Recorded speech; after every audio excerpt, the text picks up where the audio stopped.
Hi everyone, Molton here. Welcome back to another game. And if you're new to the series, this is a speedrun and we're going from all the way from beginner up until master level.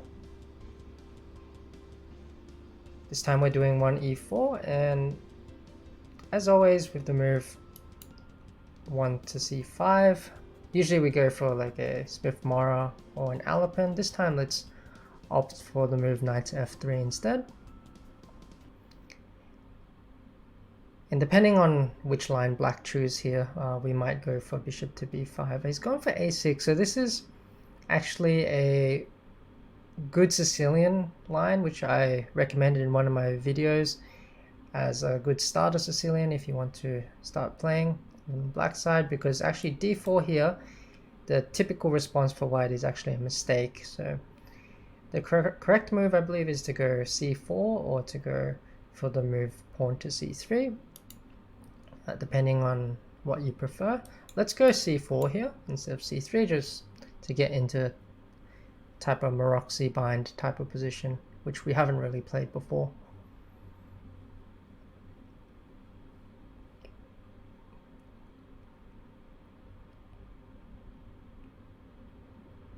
Now, I believe in my repertoire I recommended the move knight to c6 here for the black side, and after the move pawn to d4, captures, black playing the move pawn to e5 afterwards, in similar spirit to a Kalashnikov Sicilian. But here our opponent has opted for the move pawn to d6, which I think is relatively harmless for us, because now we are most likely going to go into a sort of Najdorf type of position if he captures here. But in the Najdorf, usually white won't be able to get in a Maroczy bind with the move pawn to c4. So here already I feel that we have a very nice position as white.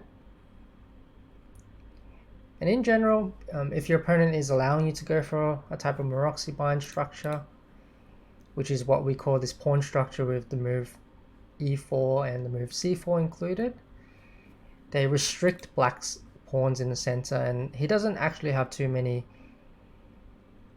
ways to break free at the moment, which gives us a lot of space to play with.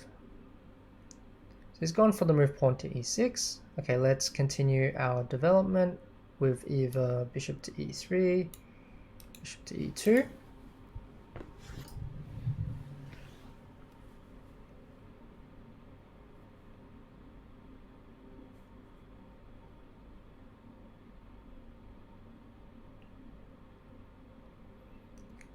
So we continue with the move bishop to e2. Now he's gotten into what we call a hedgehog structure, which is similar to what I play from the black side with the Khan Sicilian actually. But normally what I would do is I would put the knight on d7. And here with the knight on c6, as you'll see, he actually does run into some problems later on. And most likely this knight is actually going to be better placed on e5, and maybe rerouting it to either g6 or even back to d7 is going to be a better square, I would think. Another option is to just exchange this knight off and not have to worry about it.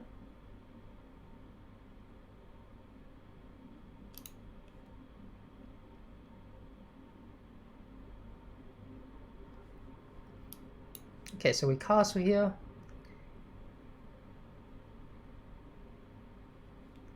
Now if our opponent captures, we capture back with the bishop. But this is a very popular way to get the bishop into the game. So black might capture here and then move this bishop to the c6 square where it attacks the e4 pawn. And since black doesn't have too much space for his pieces, I think the piece trades would be somewhat favorable for him.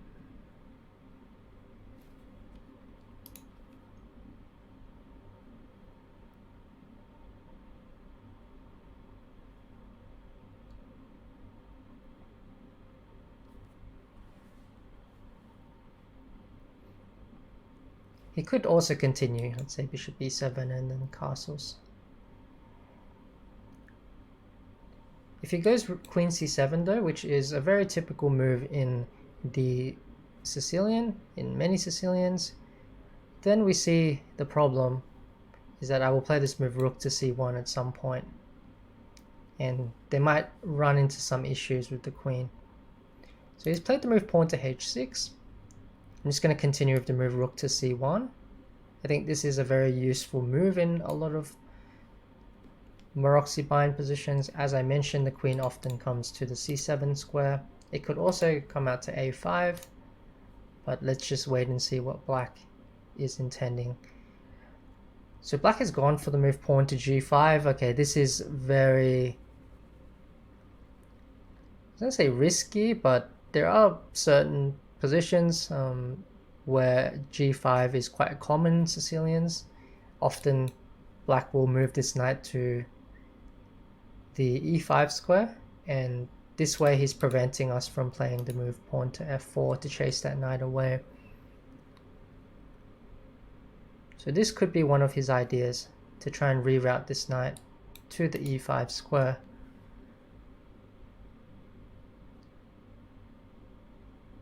So should we take this knight is the question, or should we just allow it to move?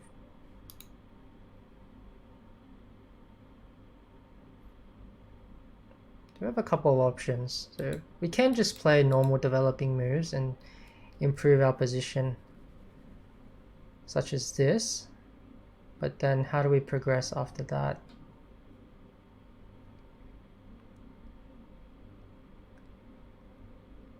So I know the king is permanently going to be stuck in the center, most likely. So perhaps opening up the center is the way to go here. So maybe I can consider taking and some sort of f4 pawn push to break open the center.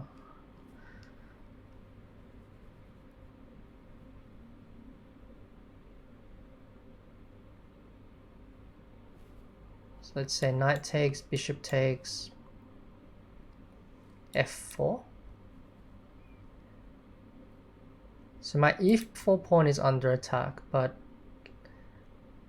let's say he takes that pawn, takes, and bishop takes e4. Well, I do have moves there, such as queen to d4, which I'll show you, hitting this piece and hitting the rook. So he does have to watch out for some tactics like this, and I do feel like opening up the center at the moment, because the king is stuck in the center, is the correct thing to do.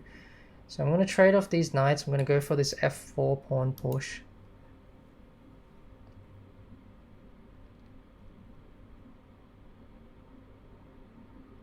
And again, the reason why I'm exchanging that knight is to just get rid of this square. So he's gone for this pawn takes, which I didn't really consider that seriously.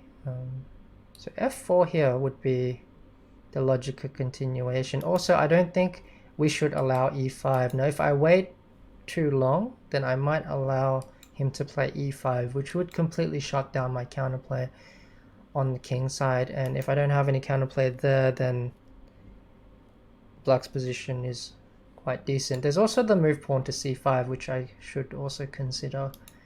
So these are my two candidate moves here, pawn to c5 and pawn to f4. But pawn to c5, let's say he takes, I can't immediately win the pawn back, but I probably will at some point. So let's say I play f3 defending this pawn, I play knight a4, I round up this pawn on c5 and have a slightly better position. So after this, most likely he'll push the pawn forward to d5.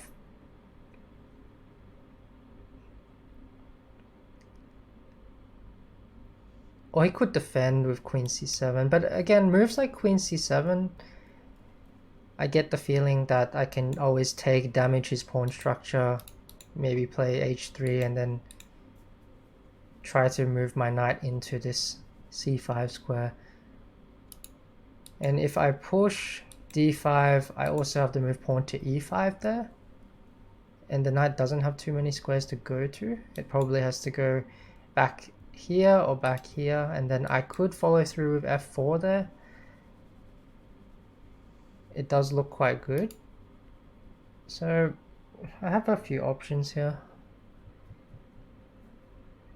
F4 also looks good, like I said, so here maybe it's just a matter of taste.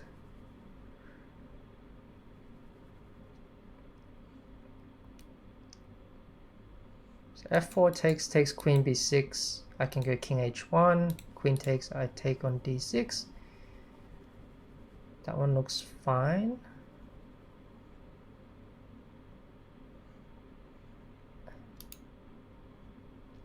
Yeah, so I almost feel like they're both fine, but maybe even c5 is maybe objectively a little bit more correct, but I'm going to go for f4 just because it seems to be the more aggressive option here as white.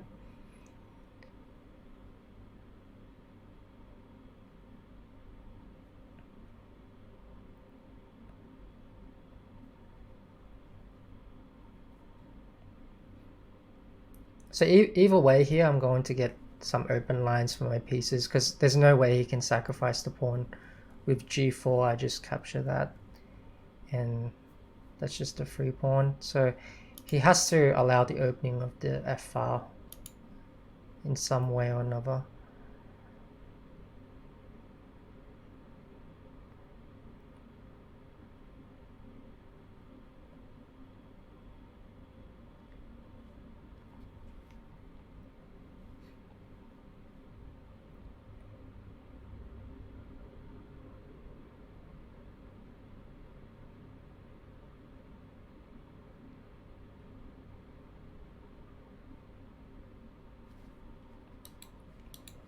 So takes e5. I drop the bishop back to e3. I prepare c5, my next move, undermining this pawn chain. I have the open f file, and looks like some initiative here. The main problem for black is where to put the king. Like, I mean, now that the center is opening up, and this is something you should do often if your opponent has played in such a way where the king is stuck in the center, you sort of need to look for ways to open up the center, and this gives you a lot of counterplay to try and take advantage of the king's bad positioning.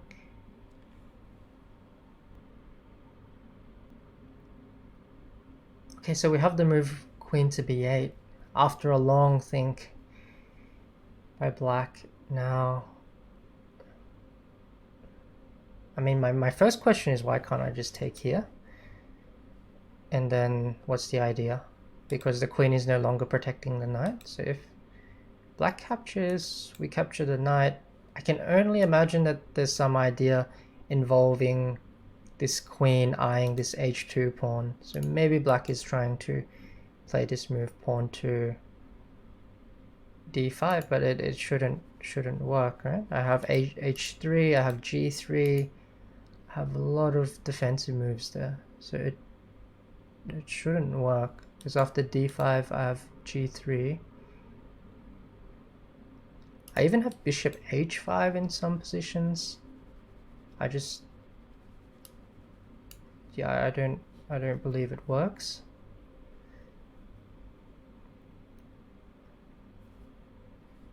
So black is going for this sacrifice. So again, I don't see it, so I'm just going to take the rook. Yeah, so d5, we know d5 is coming.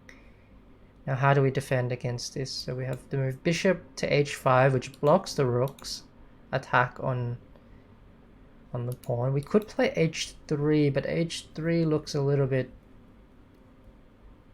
risky, as in it's inviting rook takes h3 and queen g3 to come, which I probably don't want to allow. There's also the move pawn to g3. Pawn to g3, there's no rook sacks or anything like that, but it might be inviting bishop d6 and then some sort of sacrifice here on this square later on. So I think bishop d6 is going to be black's next move. So the question is, do we want our pawn on g3 here, or do we want to put on h3? So let's say g3 bishop here. I can probably just defend the pawn with queen e1 if I want. Looks fine. There's also bishop h5 here, which is a useful counter-attacking move. I think I'll go for bishop h5 just because it creates some counter chances. It's both a defensive move and an attacking move, so it does two things at once. So it's very useful.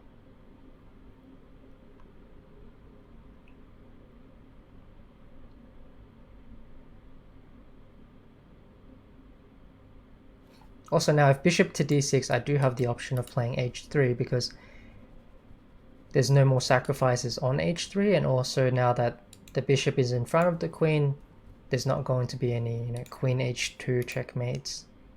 The diagonal is far less dangerous if I play h3 this way. But other than that, I'm not sure what else black can do. Rook takes it. f7 is a threat that's coming up next.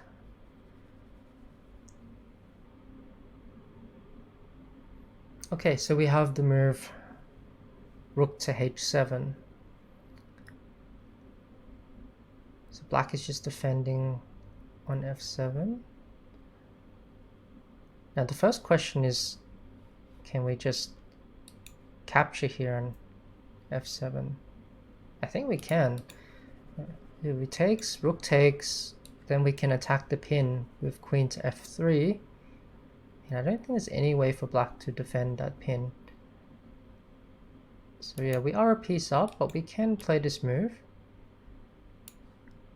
And then after rook takes, we can play the move queen to f3. We also have the move rook f1 afterwards if we really need more attacking power on that pin.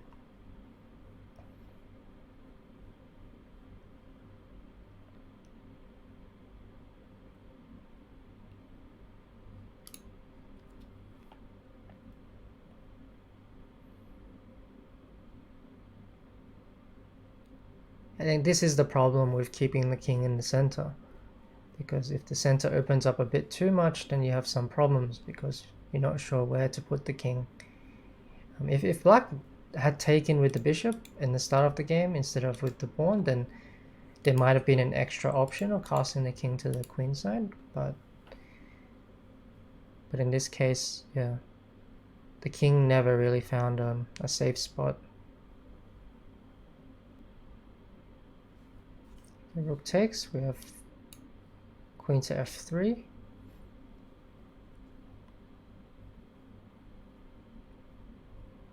Now queen takes f7 is an unstoppable threat. King to d8. Okay, so we can take the rook. Bishop here. So now we're a lot of material up, we just need to find the best way.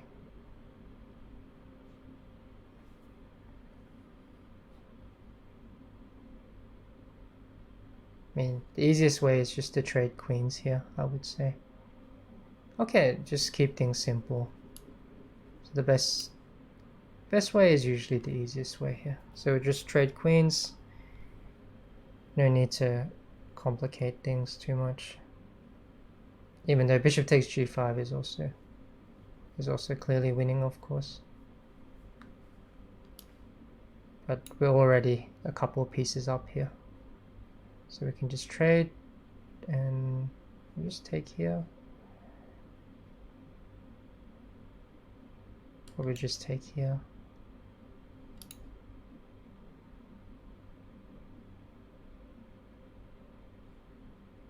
Which one? Probably doesn't really matter.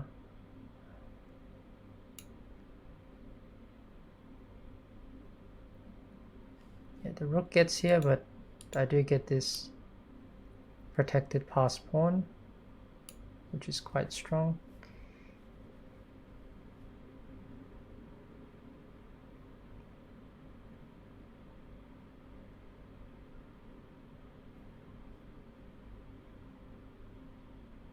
That's why I took this way instead of this way, but it shouldn't really matter.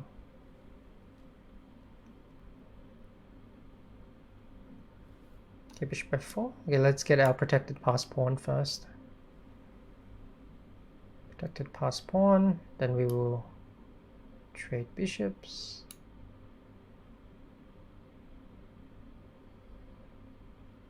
I could play this and then check. I'll just move my bishop back, push the h-pawn. That's much simpler. Just push the h-pawn. Well, this bishop also can't move because it's stuck defending this pawn.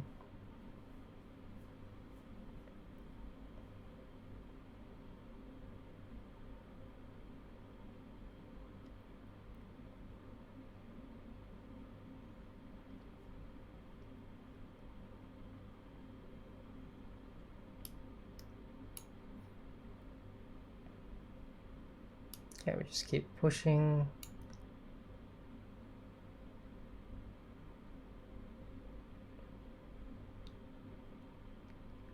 There. Okay, let's trade bishops. Then we just push the pawn. Okay, push.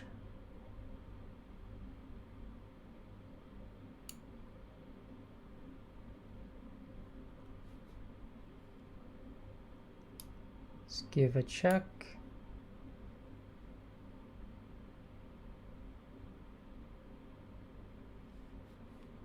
I think we can just queen.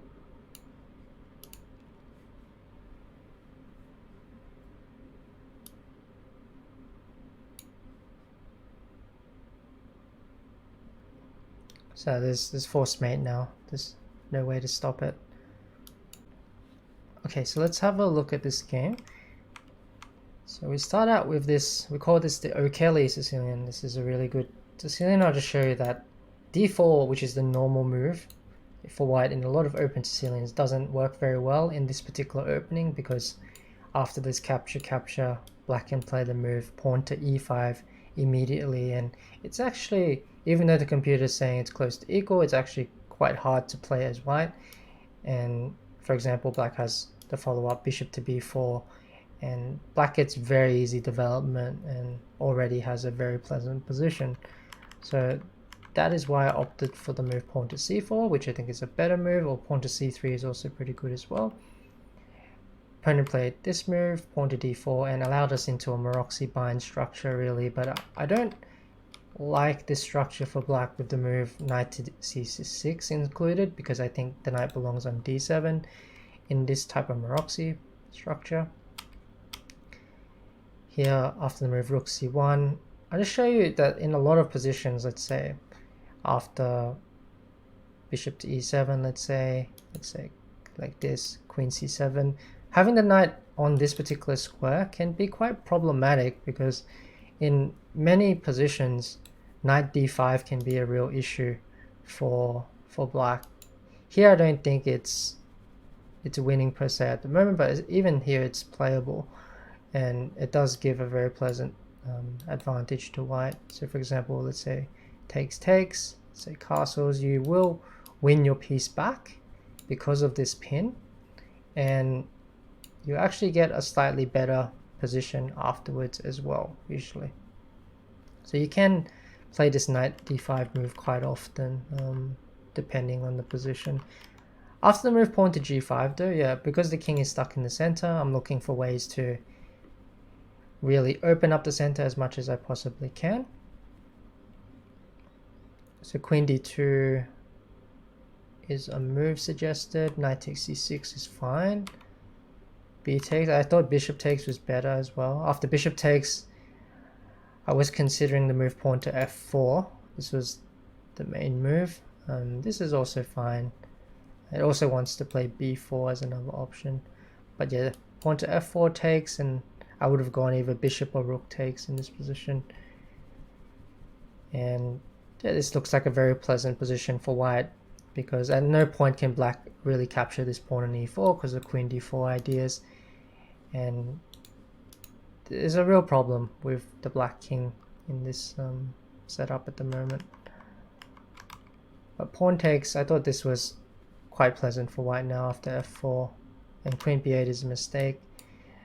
Now pawn takes, bishop takes, pawn to e5 is what I was expecting, but here either bishop e3 or bishop g3 again is giving white a very big advantage, just because our plan is very simple. We just double pieces on the f-file and put pressure on f7.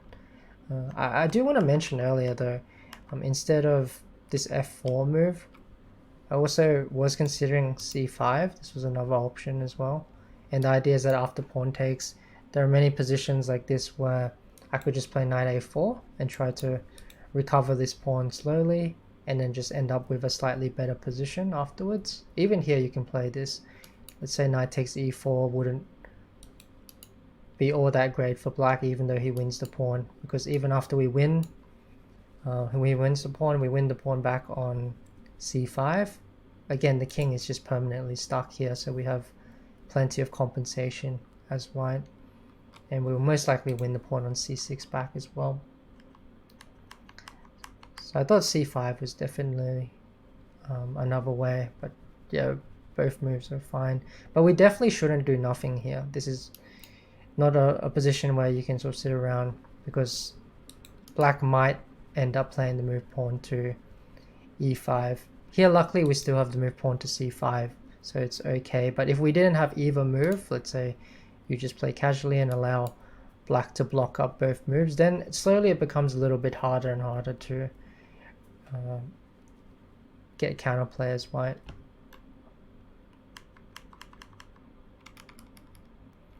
But after this I think it's a mistake, because we pick up this d5, bishop h5, and here rook takes f7 is winning. So I hope you guys enjoyed this game. Thanks for watching. I'll catch you guys on the next one. As always, till then, take care.